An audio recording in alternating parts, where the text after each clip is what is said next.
demiyoruz. Arayan arayana. Herkese çok teşekkür ediyorum. Eşimi merak ederek arayan canım arkadaşlarım. 2 gün sonra inşallah sonucu değerlendiririz birlikte hayırlı, güzel sonuçlarımızı. Part 2 olarak ikinci yayınımızı açıyoruz. Evet, Orta Doğu'yu soruyorsunuz, İran'ı soruyorsunuz. Satürn Koç, Neptün Koç, Mars Koç, Güneş Koç. Tekrar anlatıyorum, tekrar merhaba, hoş geldiniz. Eski halim diyor ki dedik burada da kesildi. Doğuda askerlerin cepheye toplanmasıdır diyor sevgili arkadaşlar. Onun için hep demiştim ya, bana Amerika'yı, başkanı sormayın. Onlar şu anda kahvelerini yudumluyorlar. Bize de işin ateş toplu galası kalıyor sevgili arkadaşlar. Onun için hiç şaşırmayın, olur mu? Tekrar tekrar evet, hoş geldiniz. Tekrar inşallah kesilmeden devam ederiz. Dünya Süresi kanalını dinliyorsunuz. Burçları da evet istiyorsunuz. Çok az, hemen kısa kısa. Hay bir daha kesilmesin, üzülürüm kesilirse. Bu Venüs Uranüs dikleşmesi falan derken sevgili arkadaşlar, bakın Aslan dolunayı değil mi? Liderler, yöneticiler, önemli isimlerle ilgili işte tapede, her ne derseniz diyebilirsiniz. İfşalarda demiştik ya, 30 Ocak 2025 bir şey duyduk zannediyorsanız büyük yanılgıdasınız. 2028 kapanışı konuşalım. İşte böyle dönemlerde yine sık sık üzerinden geçeceğiz canım arkadaşlarım.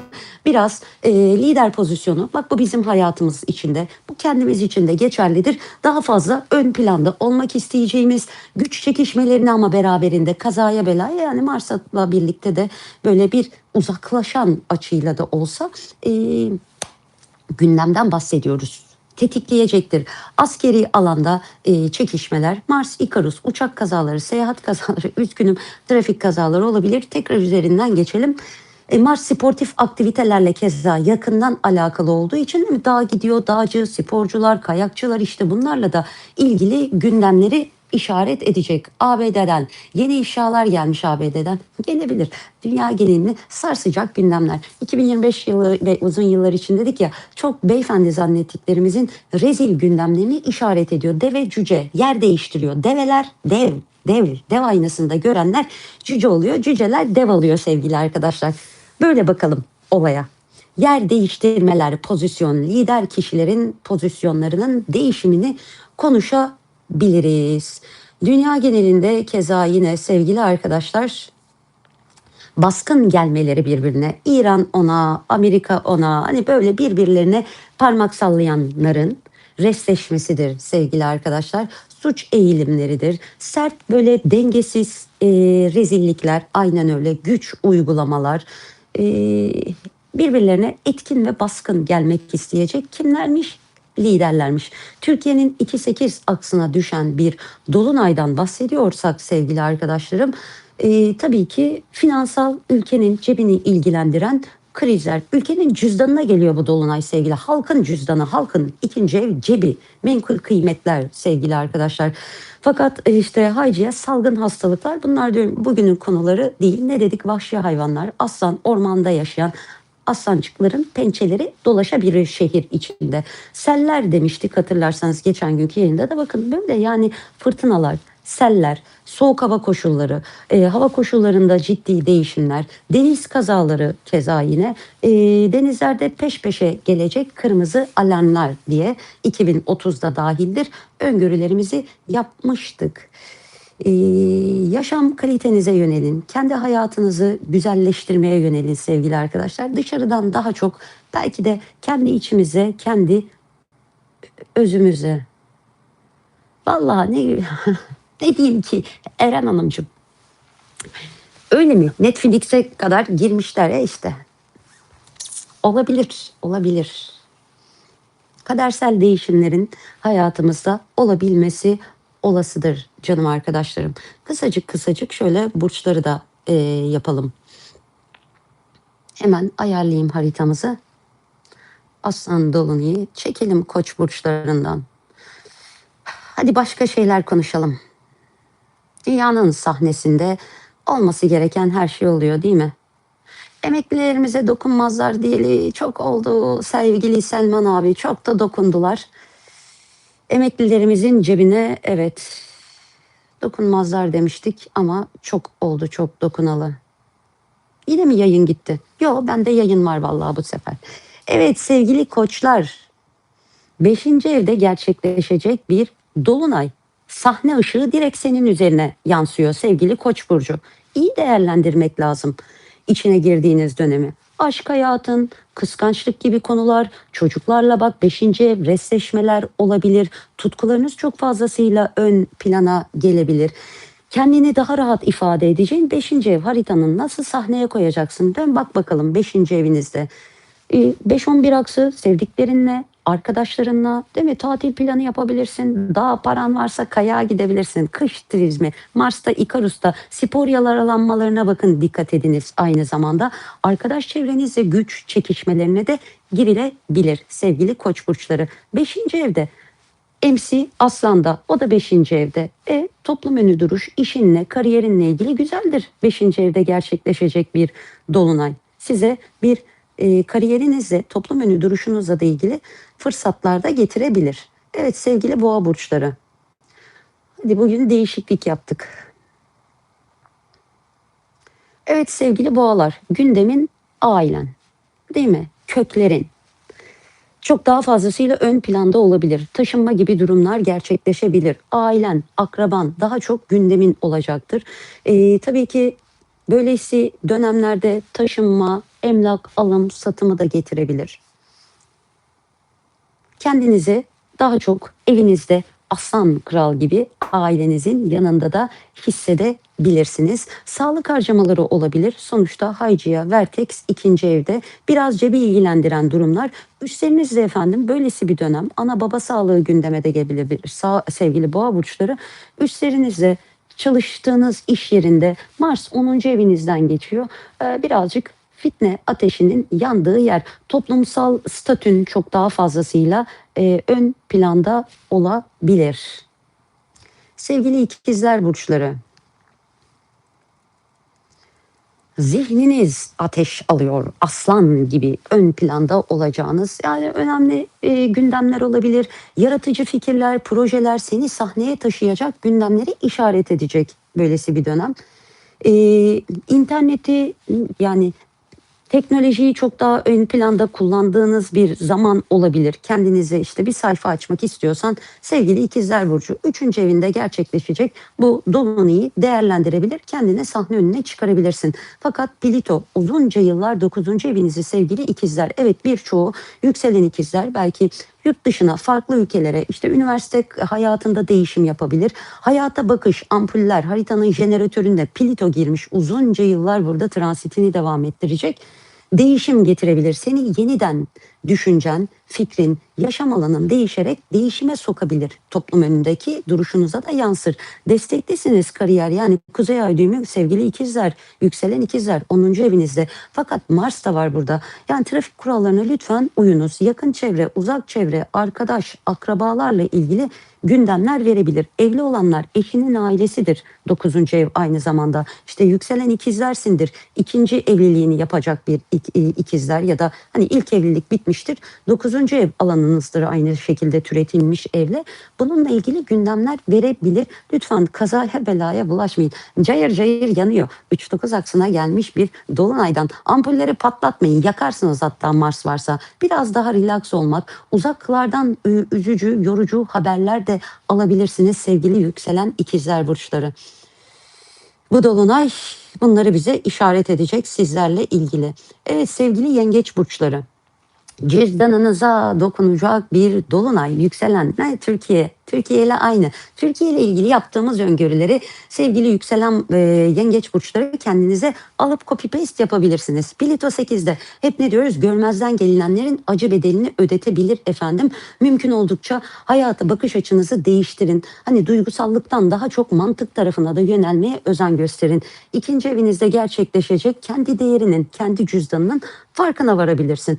Konfor alanınızı çok çok önemseyebilirsin. Banka hesabın 2-8 aksı bunlarla ilgili gelişmeler verebilir. İşte çok para harcayabilirsin. Daha cömertçe kendini göstermek isteyeceğin bir zaman olabilir sevgili yükselen yengeç burçları.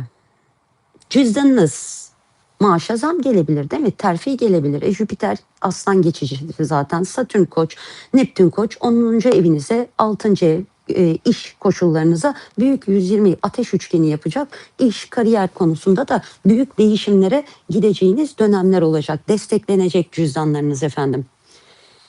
Evet, sevgili yükselen aslanlar, sizi değil mi daha yakından ilgilendiren senin burcunda gerçekleşiyor sevgili yükselen aslan burcu. İlişkilerde yükselen aslanlar ben sen dengesini uzunca yıllar bak Plüto gelmiş 7'ye. 7. ev kaderdir sevgili arkadaşlar. Ciddi anlamda değişimlerin gelişini işaret ediyor olacak. İlişkilerde ben sen dengenizi çok iyi ayarlamaya lütfen özen gösterin. Yani resleşme zamanı değil. Güç mü, ruh mu, ego mu konuşur? Bu tercih senindir sevgili yükselen aslan burcu. 1-7 aksına geliyor. Daha çok ilişkiler. Hayatının en önemli yeri köşe ev, eşin, evli olanlar için ya da ortağın, kendinizle ilgili gelişecek gelişmeler. Tabii ki böylesi dönem bak kalbi işaret ediyor diyoruz. Aslansınız zaten. Kalbinizi yoracak egodan, çatışmadan, ben dilinden uzak durmaya lütfen özen gösterin. Tabii ki yanlış anlaşılmalar yaşayabilirsiniz. Daha gözlemci ve sakin kalmanızı nacizane tavsiye ederim. Evet sevgili yükselen Başak burçları, bir saniye lütfen.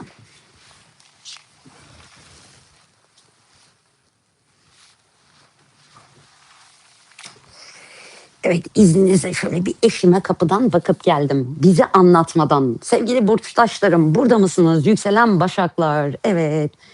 Yani bu dolunay sevgili arkadaşlar biraz 12. evde gerçekleşeceği için bizi kendi çıplak doğamızla yüzleştirebilir. Önemli gelişmeler, önemli yüzleşmeler olabilir. Korktuklarımızla da efendim yüzleşebiliriz. 6-12 aksı sağlığı lütfen ihmal etmeyelim. Sağlıkla ilgili gündemler çok daha fazlasıyla ön planda olabilir. Çarpıcı gelişmeler. Kalp diyoruz, damar diyoruz değil mi? 6-12 aksı. Plüto'da gelmiş efendim kova. Derecesel olarak ama her yükselen Başak şu anda tam 6. evinde Plüto kovayı yaşamıyor. Ben 13 derece Başak burcundayım. Daha benim ayımın 6. evime geçmesine var. Unutmayın derece ilmidir. Her yükselen Başak'ın 6. evinde değil. Yani demek istediğim benim daha halen 6. evimde değil. 13 derece yükselen Başak olarak sevgili Başaklar. Rüyalar çok aktifleşebilir. Unutmayın yani her yükselen bak yazdın ya Başak diye 6. evinde değil sevgili arkadaşım unutma. Ama biz şimdi kolektif olarak 0 derece Başak burcunu çekerek bütün astrologlar koş koş para geliyor koca geliyor falan ya herkese gelmiyor işte. Onun için ayıltmaya çalışıyorum size. Bugün böyle eğlencesine yapıyoruz. Kolektif olarak konuşuyoruz. Unutmayın. Farkında olun. Yani sağlık, evet sağlık konularına dikkat et sevgili Başak arkadaşım diyelim. Ani sorumluluklar alabilirsin. Artık kimle ilgili haritan ne işaret ediyorsa sevgili yükselen Başak Burcu. Aslan bizim 12. evimizdedir. Güneşin haritanda nerede bilmiyoruz. Yükselenlere göre konuşuyoruz. Unutmayınız sevgili arkadaşlar. 8. ev güneşin yücelimidir haritalarımızda. Aslan 12. evimizdir. Haritalarınızı biliyorsanız bu şekilde kendinize yorumlayabilirsiniz ama 12. evde. Değil mi? Yani biraz yorucu da gelebilir sevgili arkadaşlar. Sağlık, sağlık, sağlık. Yükselen Başaklar kendi sağlığını da ihmal etme derim. Sevgili yükselen terazi burçları. Evet ne güzel 11. evinde gündemin umutların. Haritanın umutları ya ne güzel böyle kendimizi destekleyebileceğimiz, arkadaşlarının içinde ön plana çıkaracak, alkışları toplatacak da bir dolunay enerjisi. Liderliğini arkadaşlarının içinde gruplarda aktive edebilirsin diyor bize gökyüzü. İş hayatında daha görünür olabilirsiniz sevgili arkadaşlar. Yani hayalini kurdukların 11. eve gelmiş ya hayalini yüksek tut sevgili yükselen terazi arkadaşım. Evet sevgili akrepler burada mısınız? Sevgili yükselen akrep burçları. Yükselen akrep, kariyer, toplum önü duruş, bak gündeme geliyor. Ana baba gibi kişiler ön planda olabilir. Sağlıkla ilgili sen ekstra harcamalar yapabilirsin. Sağlığına dikkat etmeni nacizane tavsiye ederim. Bakın akciğer enfeksiyonları ikizlerde 24 derecede retroda ve Satürn'le sevgili arkadaşlar bu dikleşmeli sonuçta. Sağlıkla ilgili gündemler de olabilir. Lütfen sevgili akrepler dikkat ediniz. Tabii bu bizim hepimiz için de geçerli. Bak şimdi virüs çıktıktan sonra birçok ülkeye girerken sağlık tetkikleri, kontrolleri yapılmaya başlandı. haberlerde duyuyorsunuzdur. Kariyerin, statün çok daha fazlasıyla ön planda olacak. Kendinizi iş hayatınızda duruşunla, fikrinle çok daha fazlasıyla ön plana da koyabilirsiniz. Yüksek tutmayın beklentilerinizi, yorabilir çünkü gerginlikler yaratabilir. Sevgili yükselen akrep burçları, ailevi gündemler, lütfen ev içi kazalara dikkatli olunuz. Plüto Mars kavuşumu 4. evinizde, uzun sürede daha Plüto değişimi değil mi? Kaderi olarak yükselen akrepler. Ülke topraklarıdır, doğduğun yerde değiştirmeyi, işini, kariyerini de destekleyecek. Ama Plüto Mars kavuşumunu 4'te yaşadığınız gündem, aile, küçük ev içi kazalar olabilir. Lütfen dikkatli olunuz. Evet sevgili yükselen yaylar, yaylar gidiyor musunuz? 9. evinizde gerçekleşen, uzaklara mı gideceksiniz sevgili yükselen yay? 9. evinde gerçekleşecek bir dolunay. Hayata değil mi? Farklı açıdan haritanın jeneratörüdür 9. ev. Unutmayınız. Tecrüben çok daha fazlasıyla ön planda olabilir. Gerçekten daha farklı bakış açılarına, 3-9 aksı tutulmalarına da geçeceksiniz. Sevgili yükselen yaylar, birçoğu hayatını değiştirebilir, oturduğu çevreden ayrılabilir, hale jale benim mahalleyi bırakıp uzaklara açılabilirsiniz. Önümüzdeki dönem bu. Ama 9. ev davalar evidir, akademi, beklettiğiniz bir iş, kariyerinizle ilgili eğitiminiz varsa buraya yönelebilirsin. Burası sosyal medyayla uğraşan bir sevgili yay burcuysan işte sayfam vardır. Tam 3-9 aksı tutulmaları da olacak.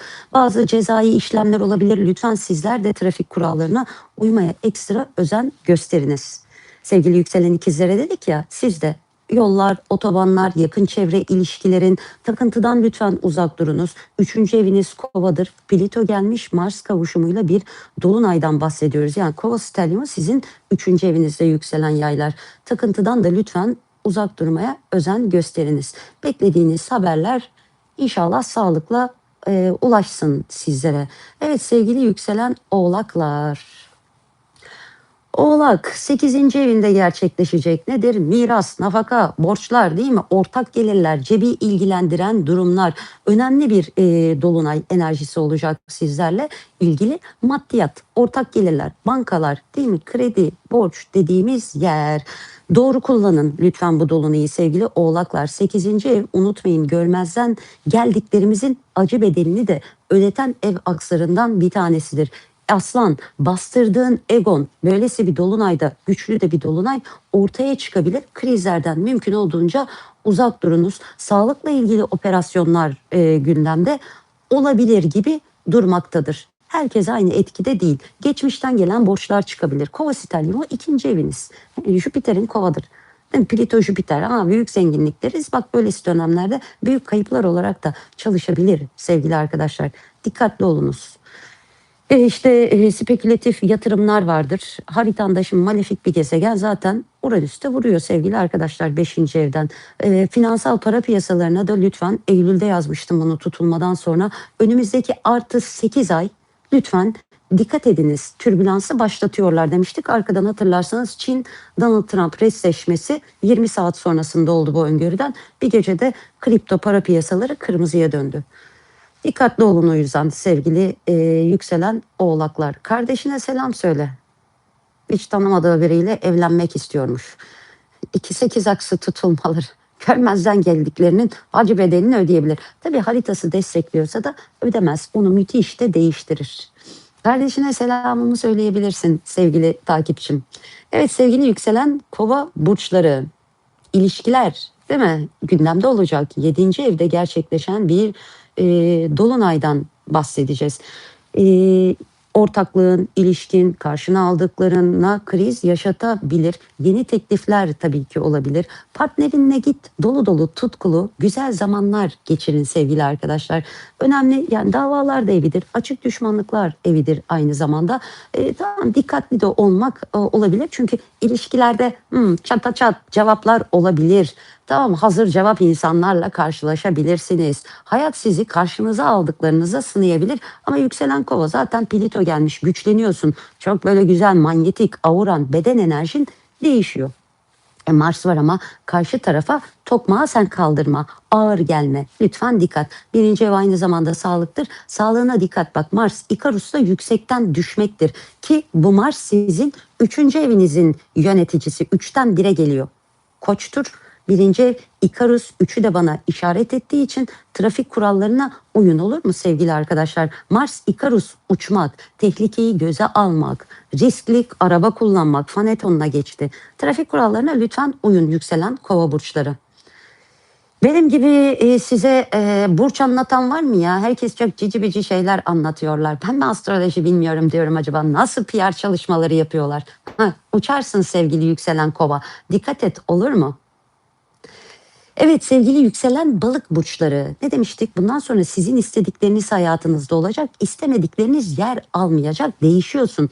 Sevgili yükselen balık, unutma 12. evinde bir Mars Plüto var. 6-12 aksın. Lütfen sağlığına dikkat. Değil mi? Başakların karşıtlıkta olur. Başak'ın 12. evinde olan Dolunay senin 6. evinde. Ay mekanlardır. İş konularında sizi çok çok destekleyecek ama bu içine gireceğimiz tutulma. Rahat olunuz ama sağlığı da işaret edecek. 6-12 aksı tutulmaları, 2-8 aksı tutulmaları yorar arkadaşlar.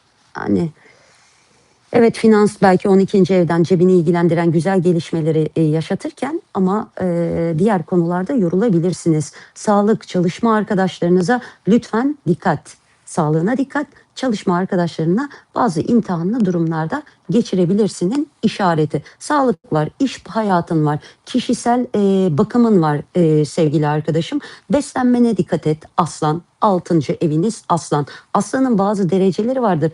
Eti çok sever. Tabii aslan gidip ormanda bitki, çiçek, böcek yemiyor. Birazcık daha belli bir yaşın üstündeysen en azından işte böyle daha hafif gıdalar, eti biraz kesmeye de özen göstermek gerekebilir.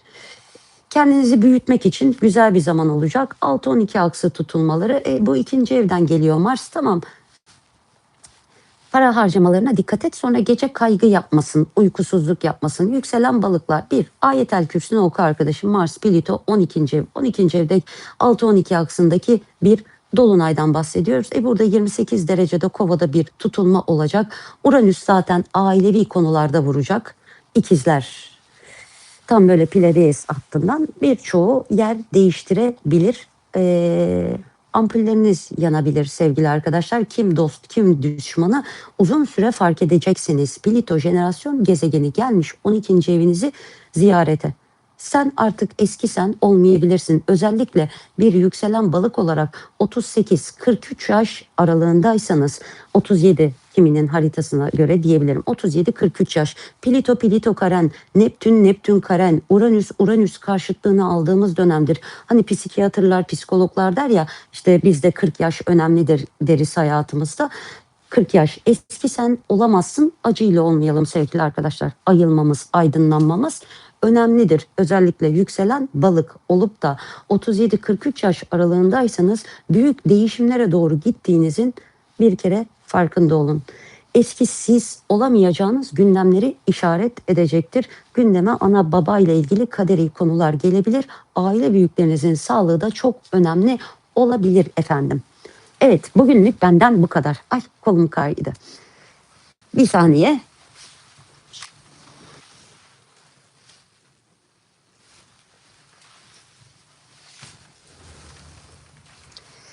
Evet geldim yine bir eniştenizi çekettim geldim. MR makinesinde biraz dururken artık kıyamam. Çok böyle huzursuzlanıyor. Yoruldu artık yani Temmuz'dan beri o kadar çok MR makinesine çok sık girdik ki 2 tane ilaç verdiler sakin dursun diye.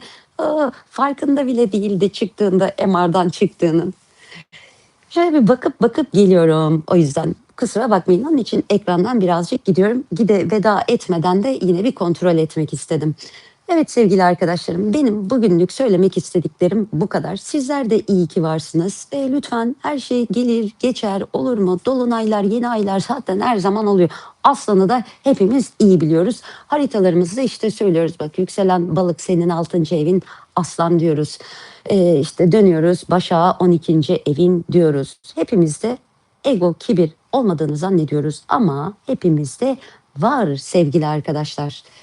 Böylesi dönemlerde lütfen kimseyi kırmamaya özen gösterin. Egonuzu, hani vicdanınızı rahatsız edecek konuşmalardan, gündemlerden lütfen uzak durun.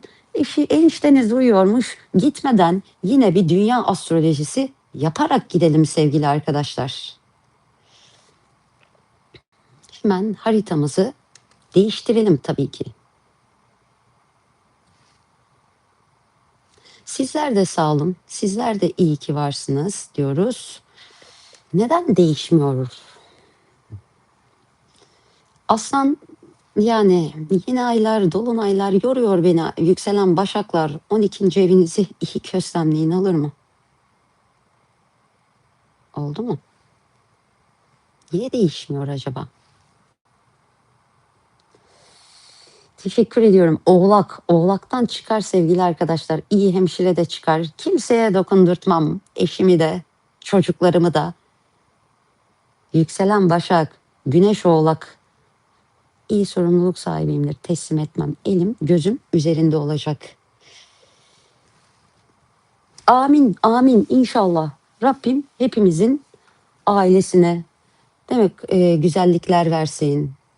Hepimizin hayatına dirlik, düzen, kolaylık versin. Sevgili arkadaşlar, evet değiştirecek inşallah. Bakalım Holstein'dan da çıkalım. Alkabitos'a geri alalım. Burçlarımızı yaptık. Burçları Holstein'e alıp yapıyoruz.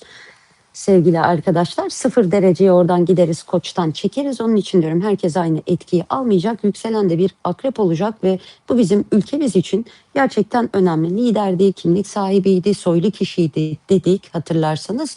Ve aynı zamanda ülkenin ruhu ya, Güneş sevgili arkadaşlar ruhumuza dokunacak olayları işaret edecek.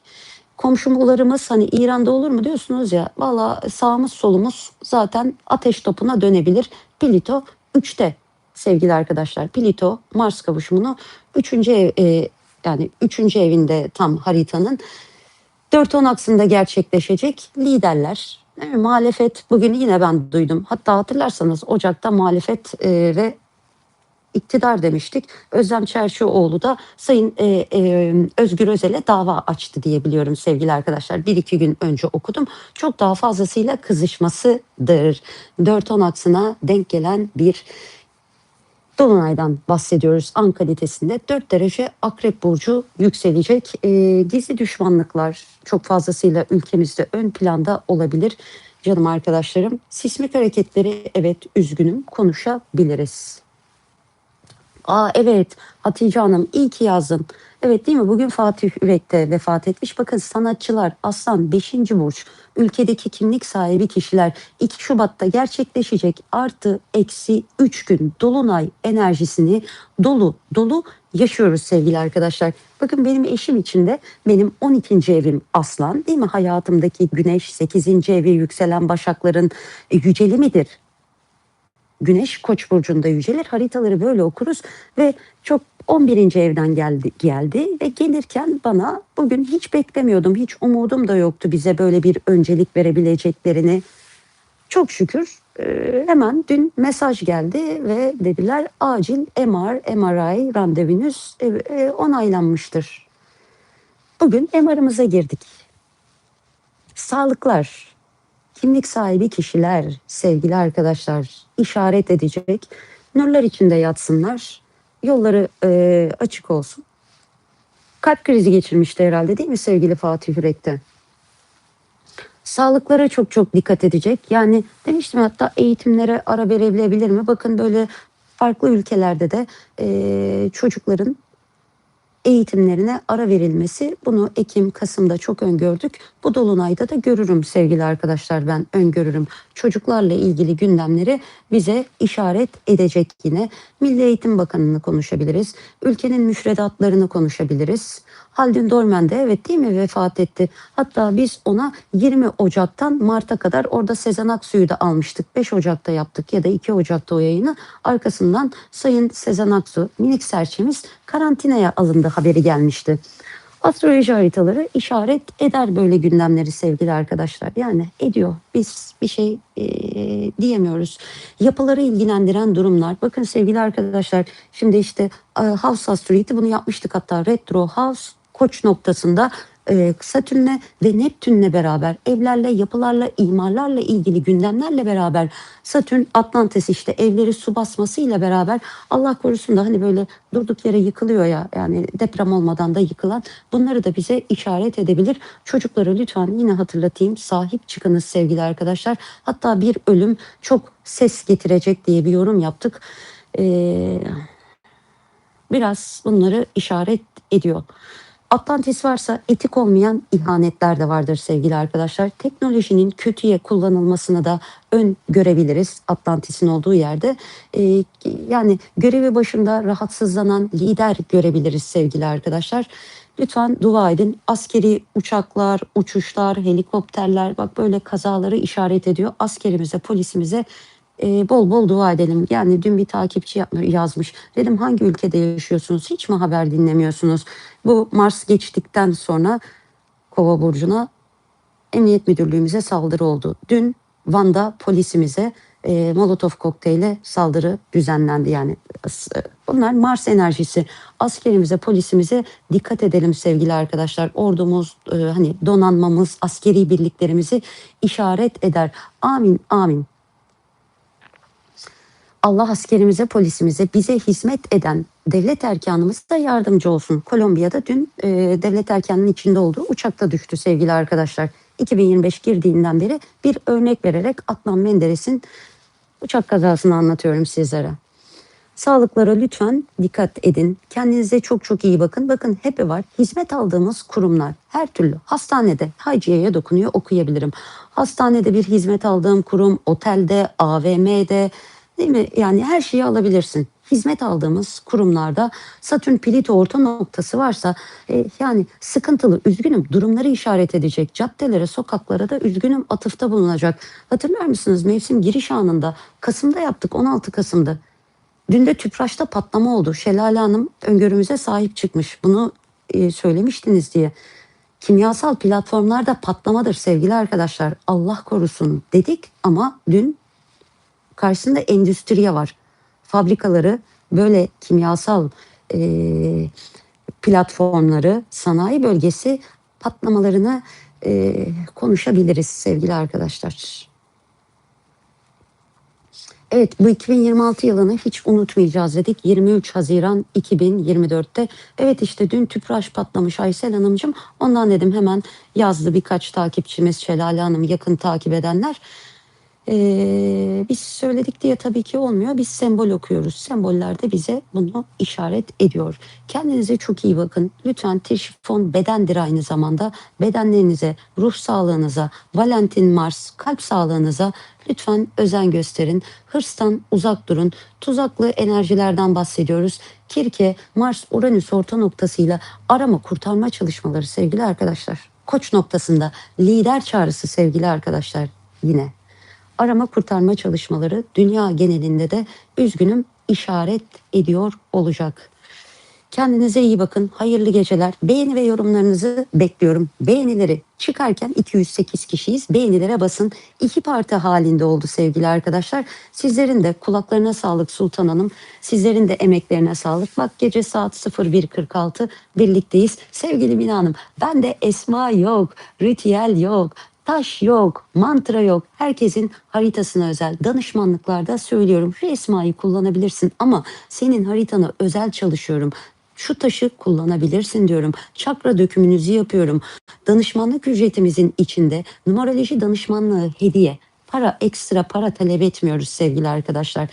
Orada çakra dökümünüze göre numeroloji farklı bir kol, astroloji farklı bir kol ama ikisini birlikte birleştirdiğinde mükemmel öngörüler, döngüler çıkartıyor sevgili arkadaşlar. Gelecek döngüleriniz, numerolojik dökümünüzle birlikte mükemmel konular var. Size öngörüler yaptığımız, biliyorum şaka yaptığını Mina Hanımcığım. Şaka yaptığını biliyorum. Teşekkür ediyorum. Esma'la, incikle, boncukla bu iş dönmüyor sevgili arkadaşlar. Hakkı, hakikati, derece ilmi gökyüzü hakiki bir ilimdir. İşte diyorum ya, depremle, uçak kazasıyla, yani bu iş PR çalışması yapmıyorum. Sadece size her seferinde ne diyorum? Ben bu ilmi çok sevdim. Benim Jüpiter'im 3. evde, Akrep'te, Akrus'la, yani üzerine gidip onun doğrusunu göstermeye, maddeye tamah ettirmez Akrep. Mana tarafını arayadığım için hermetik, ezoterik, derinleştim, eğitim, al, bitiremedim. Her gün Rabbinize hayretiniz ve gayretiniz artıyor. Rabbim diyorsun ya, nasıl mükemmel bir sistem kurmuşsun. Benim göstermek istediğim bu ilmin hakiki tarafıdır. Onun için alıp öngörülerimize hem sahip çıkmak hem bu kıymetli ilme sahip çıkmak adına paylaşıyorum sizinle. Madde tarafında değil, mana tarafını çok çok seviyorum ben bu işin. Sizlere de bunu göstermeye çalışıyorum. Ondan için esma yok. Hiçbir şey yok. İşte görüyorum çok güzel bizim dinimize göre olan astrolog arkadaşlarımızı, değil mi? Onlar işte örtü koymuş. Bak ben şapka koyuyorum. Gelip buraya diyorsun Moskova'da mı? Beni Ruslara benzetiyorsunuz. Birçoğuna Hristiyan diyor arkada ağaç olduğu için. Ay tüh, ışığını yakmadım. Ama imanla paranın kimde olduğu belli olmaz sevgili arkadaşlar. Bakıyorum diyor ki koş koş. Ya kandil günü zaten. O günü çok güzel değerlendireceğiz. Şubat'ta. Kader yeniden yazılıyor diyorlar ya, böyle tüylerim diken diken oluyor. Bir şey atlasım geliyor. Yani geçiniz bu işleri. Kader yeniden yazıyor. Anlat. Ay, insanları paraladınız Sirius gününden o gününe. Koş dua grupları filan. İşte o ablamın başı örtülü olduğu için, bize hitap ettiği için bakın milyon izlenmiş. Ne diyelim? Allah akıl fikir versin sevgili arkadaşlar. Dua grubu peşinde falan koşacağınıza açın secdenizi. Bak kandil günü geliyor. Biz Rabbimizin kapısını duamızda, niyazımızda, iyi kalbimizle çalacağız. Gerisi de onun bildiği iş olacak. Kuzey ay düğümü balıkta. Güzelce teslimiyeti öğretiyor işte hepimize. Çok teşekkür ediyorum. Hadi kendinize iyi bakın. Allah'a emanet olun. Beğeni ve yorumlarınızı bize unutmayın. Bana ve kanalımıza da desteklerinizi bekliyorum. Hayırlı geceler. Kendinize iyi bakın. Hoşça kalın.